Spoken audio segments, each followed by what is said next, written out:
మన ఆశాజ్యోతి మన లోకేష్ బాబు గారు సభకి ఉద్దేశించి మాట్లాడతారు. మరి వారికి స్వాగతం పలుకుతూ మరి వారికి మాట్లాడవలసిందిగా కోరుతున్నాను.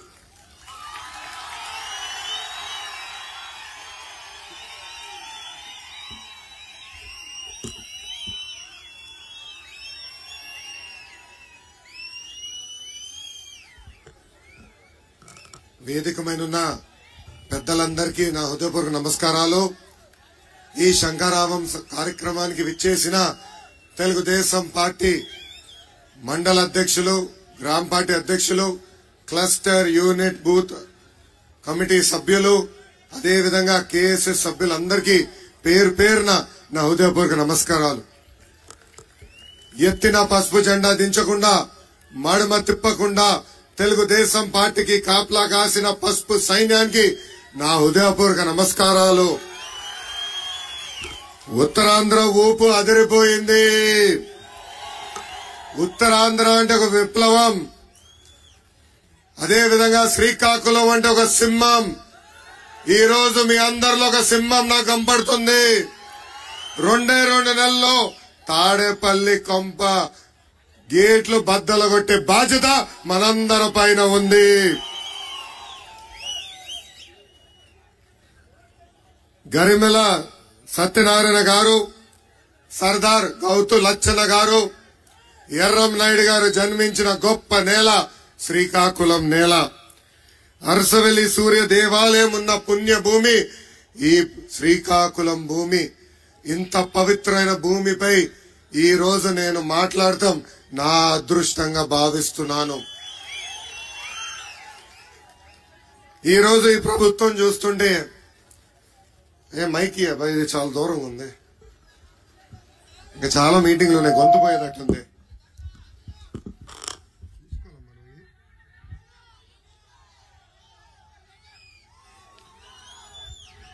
ఈ రోజు ఈ ప్రభుత్వం చూస్తుంటే నాకు ఒక విషయం అర్థమైంది. జగన్ పని అయిపోయింది. ఇది నేను చెప్తాం కాదు, వైకాపా పార్టీకి చెందిన ఎమ్మెల్యేలు, ఎంపీలే చెప్తున్నారు. ఎన్నికల ముందల 25 ఎంపీలు గెలిపించండి, ఢిల్లీ మెడ వంచి ప్రత్యేక హోదా తీసుకొస్తా అన్నారు. ప్రజలు 31 ఎంపీలు ఇచ్చారు. ఆ 31 ఎంపీలు తీసుకెళ్లి కేసుల మాఫీ కోసం కేంద్ర ప్రభుత్వానికి తాకట్టు పెట్టిన వ్యక్తి ఈ జగన్. అందుకే ఎంపీల్లో కూడా జగన్ పైన నమ్మకం కోల్పోయారు. మొన్న జగన్ ఢిల్లీకి వెళ్తే 31 మందిలో కేవలం 6 జగన్ వెనక వెళ్లే పరిస్థితి వచ్చింది. అక్కడ ఢిల్లీలో ఉన్న వైకాపా ఎంపీలు కూడా బాయ్ బాయ్ జగన్ చెప్పే పరిస్థితి మనందరం చూసాం. ఎన్నికల ముందర పెద్ద ఎత్తున ఎమ్మెల్యేలు గెలిపించండి, వారంలో సిపిఎస్ రద్దు చేస్తా అన్నాడు. 151 సీట్లు గెలిచాడు. 4 సంవత్సరాలు 10 నెలలైంది. ఆ సిపిఎస్ రద్దు కాదు కదా, ఉద్యోగస్తులు మాయం చేసి జీపీఎస్ తీసుకొచ్చాడు, రివర్స్ ఫిట్మెంట్ తీసుకొస్తాడు. ఇది చూసి ఎమ్మెల్యేలు కూడా బాయ్ బాయ్ జగన్ చెప్పే పరిస్థితి ఈ రోజు మనందరం ఆంధ్ర రాష్ట్రంలో చూస్తున్నాం. జగన్ ఈ రోజు ప్రపంచంలో ఎక్కడ లేని కొత్త పథకం తీసుకొచ్చాడు. ఆ పథకం పేరే ఎమ్మెల్యేల ట్రాన్స్ఫర్. ఏంటది? ఎమ్మెల్యేల ట్రాన్స్ఫర్. ఒకడింటిలో చెత్త తీసుకొచ్చి పక్కనింటోడు ముందర వేస్తే అది బంగారం అవుతుందా? అలాంటిది ముఖ్యమంత్రి గారే, ఈ జగనే ఈ ఎమ్మెల్యే చెత్త, కానీ ఈ నియోజకవర్గంలో కాదు పక్క నియోజకవర్గంలో పెడితే బంగారం అయిపోతాడంట. అంటే చూడండి ఈ రోజు ఎలా ప్రజల్ని మోసం చేస్తున్నాడో ఈ జగన్. ఇక్కడున్న ప్రజలందరూ ఒకటే గుర్తు పెట్టుకోవాలి, ఎప్పుడైతే ఈ ఎమ్మెల్యే ట్రాన్స్ఫర్ కార్యక్రమం ప్రారంభించాడో ఆ రోజే జగన్ ఓటమి ఒప్పుకున్నాడు. ఇప్పుడు మిమ్మల్ని అందరినీ ఒక ప్రశ్న అడుగుతున్నా, బాబాయిని చంపింది ఎవరబ్బా? బాబాయిని చంపింది ఎవరు? పిన్ని తాలిబొట్టు చంపింది ఎవరు? అబ్బాయే బాబాయిని చంపేశాడు, అబ్బాయే పిన్ని తాలిబొట్టు చంపాడు. ఇది ఎవరు రక్త చరిత్ర? జగనాసుడ రక్త చరిత్ర. ఎన్నికల ముందల ఏం చెప్పారు? చంద్రబాబు నాయుడు గారే చంపారన్నారు. ఈ రోజు చార్జ్ షీట్ లో 8 ఎవరు? సొంత బంధువు వాళ్ళ పార్టీకి చెందిన ఎంపీ అవినాష్ రెడ్డి. ఇంకా రేపో మాపో ఏ9 లో జగన్ పేరు కూడా రాబోతుంది. ఇప్పుడు మీ అందరికీ చిన్న క్విజ్ పెడతా, రెడీనా సమాధానం చెప్పేదానికి? జగన్ రోజు ఏం తాగుతాడు? బూమ్ బూమా, ప్రెసిడెంట్ మెడలా, ఆంధ్ర గోల్డా, ప్రజల రక్తమా? ఏం తాగుతాడు? చేతులెత్తి చూపించండి. ప్రజల రక్తం. ఈరోజు క్వార్టర్ బాటిల్ తాగే వ్యక్తి దగ్గర నుంచి ప్రతిరోజు 25 రూపాయలు జే ట్యాక్స్ కట్టించుకుంటున్నాడు. ఇది ప్రభుత్వ పన్ను కాదండి, ఇది ముఖ్యమంత్రి గారు వేసే సెల్ఫ్ పన్ను, జగన్ పన్ను, జే ట్యాక్స్. ఇది నేరుగా ఆయన జోబులోకి వెళ్తుంది. అంటే సంవత్సరానికి 9,000 రూపాయలు, 5 సంవత్సరాలు 45,000 రూపాయలు జే ట్యాక్స్ ద్వారా వసూలు చేస్తున్నాడు. ఈ రోజు ఆ ముందు చూస్తే విషం కనే ప్రమాదం. నేను ఒక బాటిల్ ల్యాబ్కి పంపించి టెస్ట్ చేపించా. అక్కడ అధికారులు ఏం చెప్పారు తెలుసా? పంట పొలాల్లో పురుగు మందు కొడితే పురుగు సస్తుందో తెలియదు కానీ ఇది కానీ కొడితే పురుగులన్నీ పారిపోతాయి అని చెప్పారు. అలాంటి మందు అమ్ముతున్నాడు. ఏమ్మా ఎన్నికల ముందల ఏం చెప్పాడు? 2019 ముందల ఏం చెప్పాడు? సంపూర్ణ మద్యపాన నిషేధం చేసిన తర్వాతనే వచ్చి ఓట్లు అడుగుతా అన్నాడు. మద్యపాన నిషేధం జరిగిందా? మద్యం తయారు చేసేది ఆయనే, బాటిల్లో నింపేది ఆయనే, అమ్మిచ్చేది కూడా ఆయనే. ప్రతి షాప్ కి టార్గెట్ ఇచ్చి వైకాపా నాయకుల ద్వారా ఈ రోజు మద్యం అమ్మిస్తున్నాడు. ఈ జగన్ చూస్తే నాకు ఒక కట్టింగ్ ఫిట్టింగ్ మాస్టర్ గుర్తొస్తాడు. ఏంటది? Cutting fitting master. ఈ జగన్ కి 2 బట్టలు ఉన్నాయమ్మా. మీ కంపెనీ ఒక బటన్, అది బులుగు బటన్. కానీ బల్ల కింద ఒక ఎర్ర బటన్ ఉంటుంది తల్లి. బులుగు బటన్ నొక్కుతాడు తల్లి, 10 రూపాయలు అకౌంట్ లో పడుతుంది. అదే క్షణం బల్ల కింద బటన్ నొక్కుతాడు, 100 రూపాయలు ఉష్షన్ పోతుంది. ఎలా పోతుందో కూడా చెప్పాలి కదా. 9 సార్లు కరెంటు ఛార్జీలు పెంచి బాధుడే బాధుడు. ఆర్టీసీ ఛార్జీలు 3 సార్లు పెంచి బాధుడే బాధుడు. ఇంటి పన్ను, చెత్త పన్ను, రేప మాప ఇంట్లో కుక్కుంటే కుక్క పైన కూడా పన్నేస్తాడు ఈ జగన్. వాలంటీర్ వాసు రేప మాప ఇంటికి వస్తాడమ్మా, గొట్టం పట్టుకొచ్చి ఇలా ఉఫ్ అని ఊదమంటాడు. ఊదత్తలి ఊదితే అమ్మా ఇంత గాలి పీల్చుతున్నారా అని గాలి పైన కూడా పన్నేస్తాడు ఈ జగన్. గ్యాస్ ధర పెంచాడు, పెట్రోల్ ధర పెంచాడు, డీజిల్ ధర కూడా పెంచి ప్రజల్ని పీడిస్తున్నాడు ఈ జగన్. ఇంకా కట్టింగ్ మాస్టర్ అని చెప్పా కదా, అన్న క్యాంటీన్ కట్, పండగ కానుకల కట్, ప్రమాద బీమా cut, best available school cut, 6 లక్షల వృద్ధులకు రావాల్సిన pension cut, drip irrigation cut, ఇట్లా 100 సంక్షేమ కార్యక్రమాలు కట్ చేసిన ఏకైక ముఖ్యమంత్రి ఆంధ్ర రాష్ట్ర ముఖ్యమంత్రి జగన్. ఇక్కడున్న కార్యకర్తలందరూ గుర్తుపెట్టుకోవాలి, అసలు ఆంధ్ర రాష్ట్రానికి సంక్షేమమే పరిచయం చేసిన వ్యక్తి విశ్వవిఖ్యాత నట సార్వభౌమ స్వర్గశ్రీ నందమూరి తారక రామారావు గారు. ఆనాడు 2 రూపాయలకి కిలో బియ్యం ఇచ్చారు. అదే విధంగా మహిళలకి ఆస్తుల్లో సమాన హక్కు కల్పించారు. ఆయన తర్వాత చంద్రబాబు నాయుడు గారు ముఖ్యమంత్రి అయితే ఏకంగా దీపం పథకం ద్వారా ఉచితంగా గ్యాస్ కనెక్షన్లు అందజేశారు. డ్వాక్రా సంఘాలు బాబు గారు ఏర్పాటు చేశారు. మొన్న ముఖ్యమంత్రి అయినప్పుడు చంద్రన బీమా, అన్న క్యాంటీన్, పెళ్లి కానుక, విదేశీ విద్య, ఇట్లా దాదాపు 100 సంక్షేమ కార్యక్రమాలు మన కోసం తీసుకొచ్చారు. ఈ రోజు వాలంటీర్ వాసు ఇంటింటికెళ్ళి చెప్తున్నాడు, తెలుగుదేశం పార్టీ అధికారంలోకి వస్తే సంక్షేమ కార్యక్రమాలు రద్దు చేస్తారని. మన పైన ఒక పవిత్రమైన బాధ్యత ఉంది. ప్రజల్లో చైతన్యం తీసుకురావాలి. మనం గతంలో చేసిన సంక్షేమ అభివృద్ధి కార్యక్రమాలు ప్రజల్లోకి బలంగా తీసుకెళ్లాలి. నేను 3,132 కిలోమీటర్ల పాదయాత్ర చేశా. ప్రజలు ఎదుర్కొంటున్న సమస్యలు నేరుగా తెలుసుకున్నా. దాని తర్వాతనే పవన్ అన్న బాబు గారు కలిసి బాబు సూపర్ 6 ప్రకటిస్తాం జరిగింది. రేపు 2 నెలల తర్వాత వచ్చేది తెలుగుదేశం పార్టీ, జనసేన పార్టీ ప్రభుత్వమే.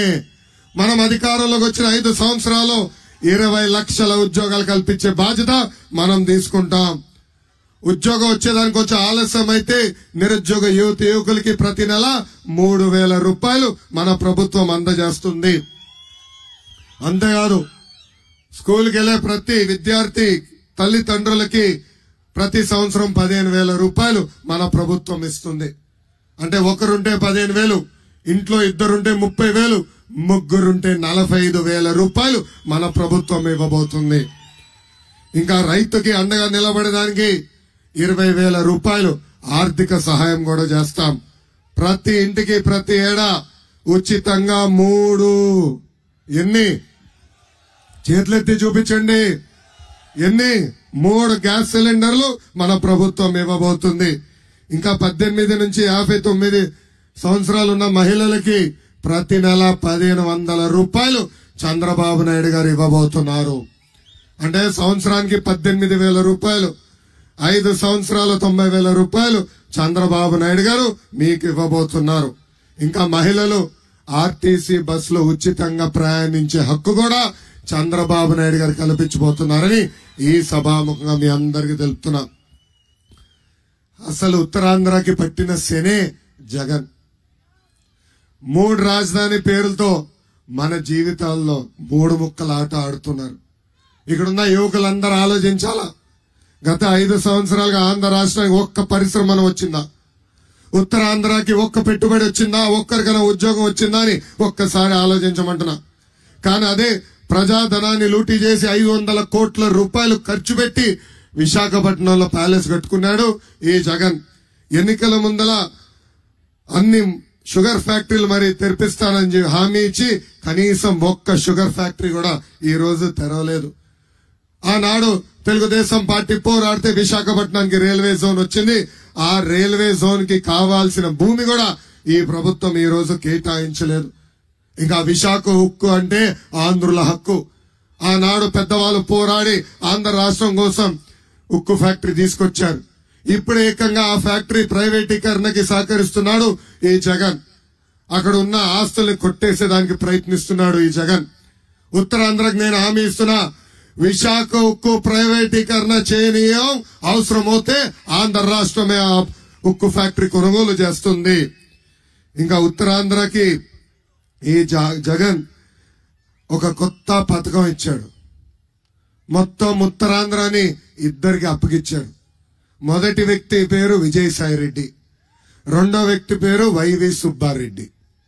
వీళ్ళిద్దరు పడి ఒక పంది కుక్కలాగా ఉత్తరాంధ్రాన్ని తినేస్తున్నారు. ఎప్పుడు లేని విధంగా భూ కబ్జాలు చేస్తున్నారు. ఎవరన్నా పోరాడితే దొంగ కేసులు పెడుతున్నారు. మన కార్యకర్తలు ఎదురు దొరికితే ఏకంగా మన ఇంటిపైకి వచ్చి మన కాంప్లెక్స్ గాని ఇల్లు గాని ఈ రోజు ధ్వంసం చేసే పరిస్థితి మనందరం చూస్తున్నాం. అంతెందుకు రామ్ తీర్థంలో ఏకంగా శ్రీరాముడు తల కూడా నరికేశాడు ఈ జగన్.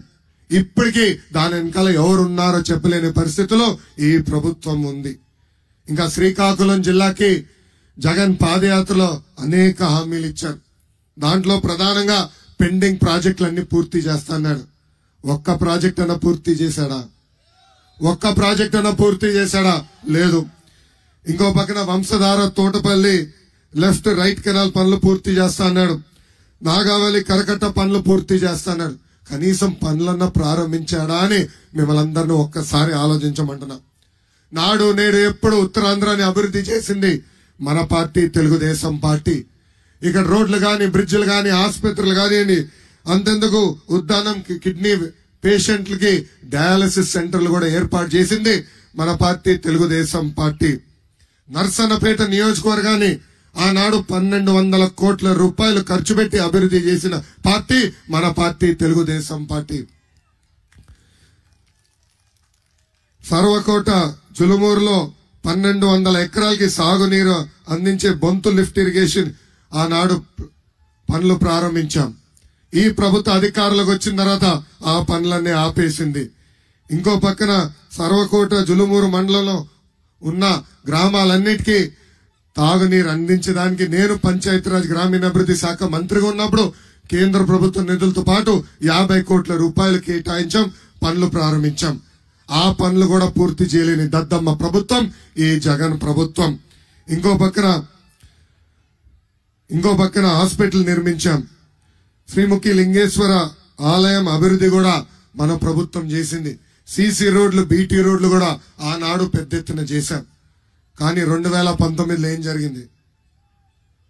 ఒక్క అవకాశం అని చెప్పారని, అందరికి ముద్దులు పెట్టారని వైకాపా ప్రభుత్వాన్ని గెలిపించాం.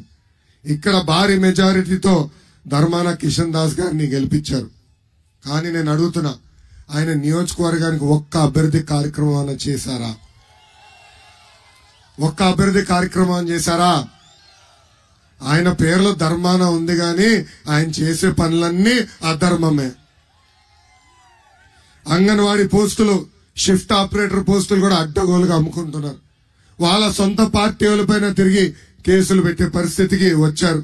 ప్రభుత్వ స్థలాలు, చెరువులు, ఎక్కడ ఏ భూమి దొరుకుతుందా అది ఎప్పుడు కబ్జా చేయాలన్న ఆలోచన తప్ప ఏనాడు మన నియోజకవర్గం గురించి ఆయన ఆలోచించలేదు. అంతెందుకు పట్టణంలో ఉన్న ఎర్రం నాయుడు గారి పేరుతో పార్క్ నిర్మిస్తే ఏకంగా ఆ పార్క్ ని ధ్వంసం చేసేదానికి జేసీబీని పంపించాడు ఈ అధర్మ ప్రసాదరావు గారు, కృష్ణదాస్ గారు. ఇంకో పక్కన తెలుగుదేశం పార్టీ కార్యకర్త వెంకటేశ్వరరావు గారి షాపింగ్ కాంప్లెక్స్ ని కూడా ఏకపక్షంగా తొలగించే పరిస్థితి మనందరం చూస్తున్నాం. ఇక్కడున్న ప్రజలందరూ ఒకటి ఆలోచించాలి. ఎమ్మెల్యే గారు గతంలో డిప్యూటీ సీఎం గా పనిచేశారు. ఒక ఉప ముఖ్యమంత్రి నియోజకవర్గం లాగా మన నియోజకవర్గం అభివృద్ధి చెందిందా? ఒక పని జరిగిందా? ఒక రోడ్ వేశారా? ఒక సాగునీటి ప్రాజెక్ట్ పూర్తి చేశారా? ఒక ఇల్లన్న కట్టారా అని ఒక్కసారి ఆలోచించమంటున్నా. ఇదంతా చూస్తుంటే నాకు ఒకటే అర్థమైంది, అసమర్థుడు ఈ అధర్మాన్ని. అందరూ ఓపిక పట్టండి, 2 నెలల్లో మళ్ళీ మన ప్రభుత్వం వస్తుంది. ఎక్కడ ఆగిపోయిన పనులు మళ్ళీ ప్రారంభించే బాధ్యత మనం తీసుకుంటాం. యుద్ధ ప్రాతిపదికంగా బొంతు లిఫ్ట్ ఇరిగేషన్ ప్రాజెక్ట్ మనం పూర్తి చేస్తాం. ఇంకో పక్కన వంశధార మెయిన్ కెనాల్ పనులు కూడా పూర్తి చేసుకుంటాం. గారా వంతెన పైన పెండింగ్ లో ఉన్న బ్రిడ్జ్ కూడా పూర్తి చేసే బాధ్యత మనం తీసుకుందాం. ఇంకా లుక్కలామ కామేశ్వరపేట వద్ద లిఫ్ట్ ఇరిగేషన్ ప్రాజెక్ట్ కావాలని కూడా పెద్దలు కోరారు.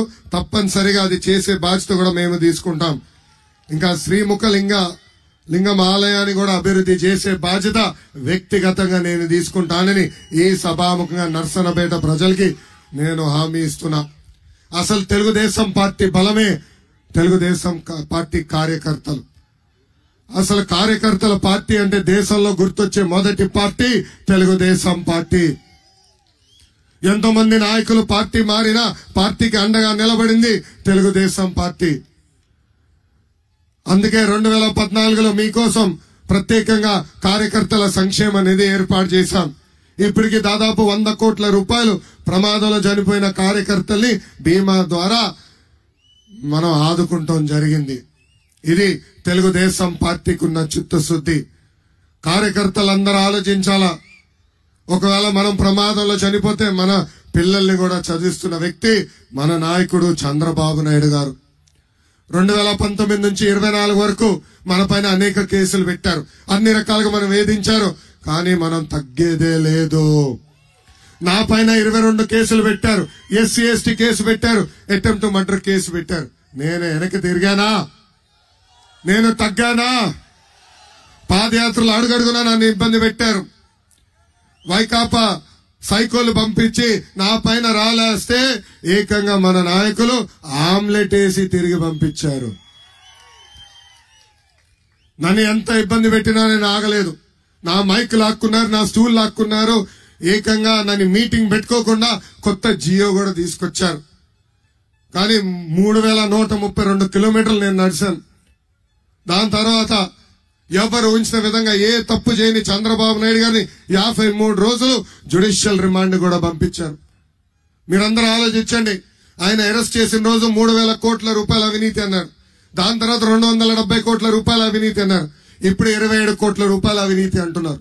నేను ఈ సభాముఖ సవాల్ విసురుతున్నా. జగన్, నువ్వు టైం డేట్ చెప్పు. అవినీతి ఆరోపణలు నేను సమాధానం చెప్పేదానికి సిద్ధంగా ఉన్నావు. నువ్వు సిద్ధంగా ఉన్నావా? ప్రజల ఆశీస్సులతో తెలుగుదేశం పార్టీ కార్యకర్తలు పడుతున్న కష్టాల వల్ల, దేవుడి దయ వల్ల దాదాపు 40 సంవత్సరాలు ఆంధ్ర రాష్ట్ర రాజకీయాల్లో మేము పనిచేశాం. 15 సంవత్సరాలు ముఖ్యమంత్రిగా, 15 సంవత్సరాలు ప్రతిపక్ష నేతగా చంద్రబాబు నాయుడు గారు ప్రజలకి అహర్నిశలు సేవ అందించారు. ఏనాడు ఆయన అవినీతి చేయలేదు. నిప్పులాగా బతికిన వ్యక్తి.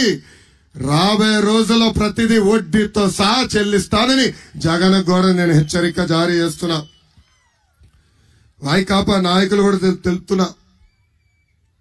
పెద్దలు కోరినట్టు మీ అందరి పేర్లు నా బుక్ లో రాసుకుంటా. ఏ వైకాపా నాయకులు ఏ ప్రభుత్వ అధికారులు చట్టాన్ని ఉల్లంఘించి మన ఇబ్బంది పెట్టారో వాళ్ళందరి పేర్లు నా పుస్తకంలో ఉంది. ఈ పుస్తకం నేను ఎందుకు రాశానంటే కొంతమంది అధికారులు మన ప్రభుత్వం ఏర్పడిన తర్వాత వేరే ద్వారా రికమెండేషన్ చేసుకుని పోస్టింగ్లకు వస్తారు.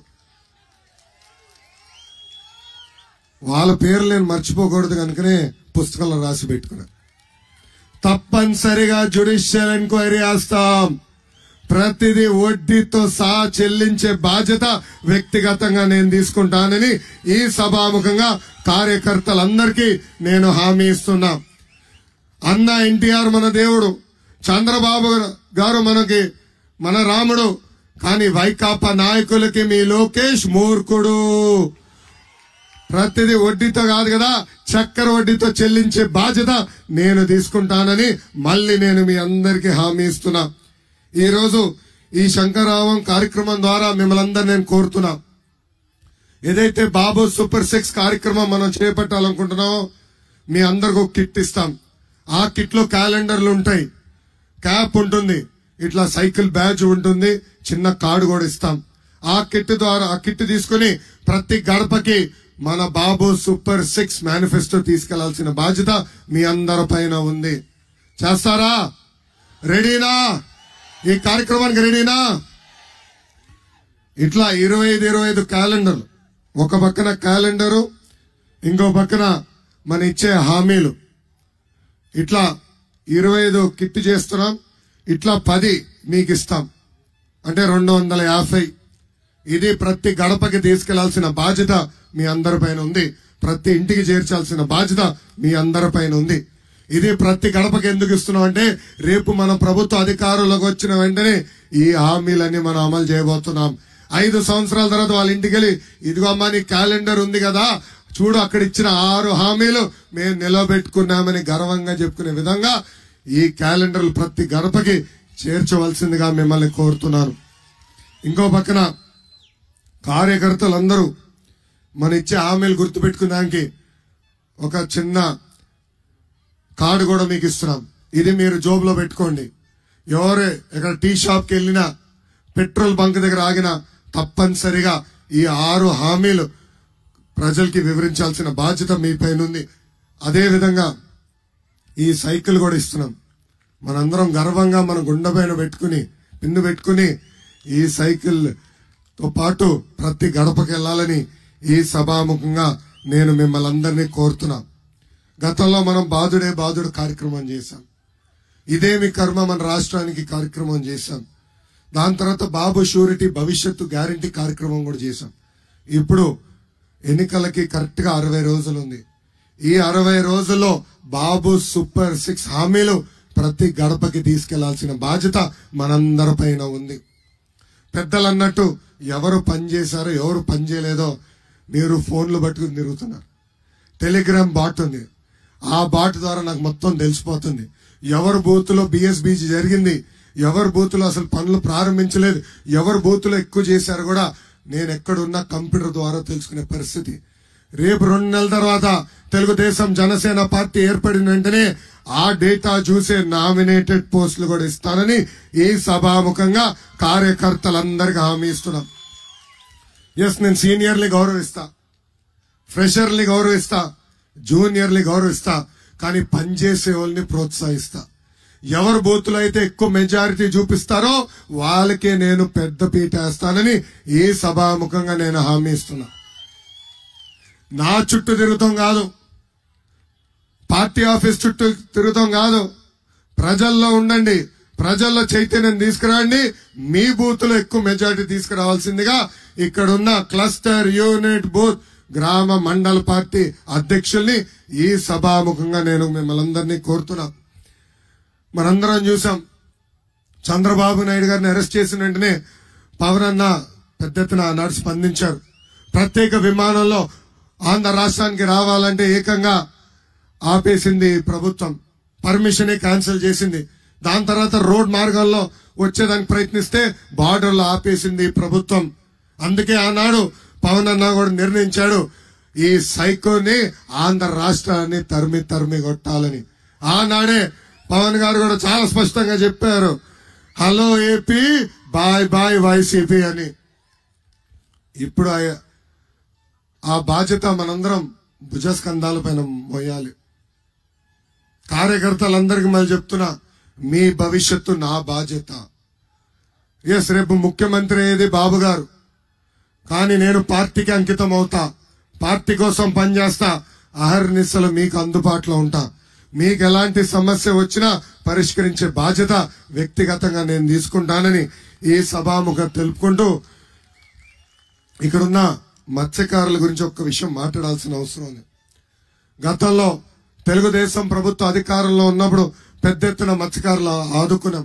వలలు గాని, బోట్లు గాని, సబ్సిడీ ద్వారా డీజిల్ అందిస్తాం గాని, ఐస్ బాక్సులు గాని, మోపెడ్లు గాని అన్ని ఆనాడు సబ్సిడీ ద్వారా అందించాం.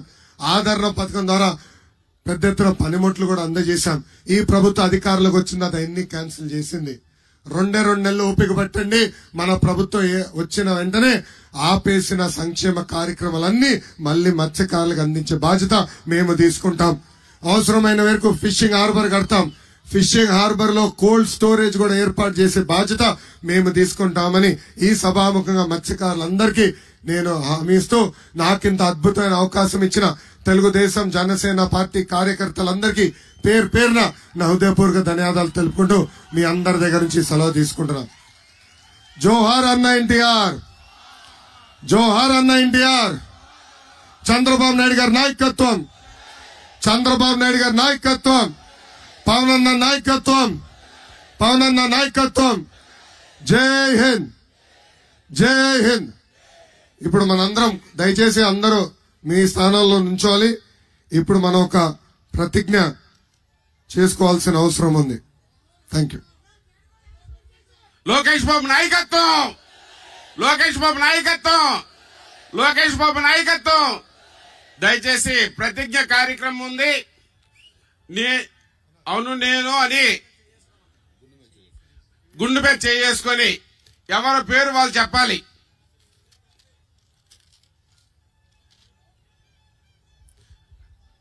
ఎవరి పేరు వాళ్ళు చెప్పాలి. రమణమూర్తి అని నేను ఆంధ్రప్రదేశ్ కు పూర్వ వైభవం తీసుకొచ్చేందుకు కృషి చేస్తానని ప్రమాణం చేస్తున్నాను.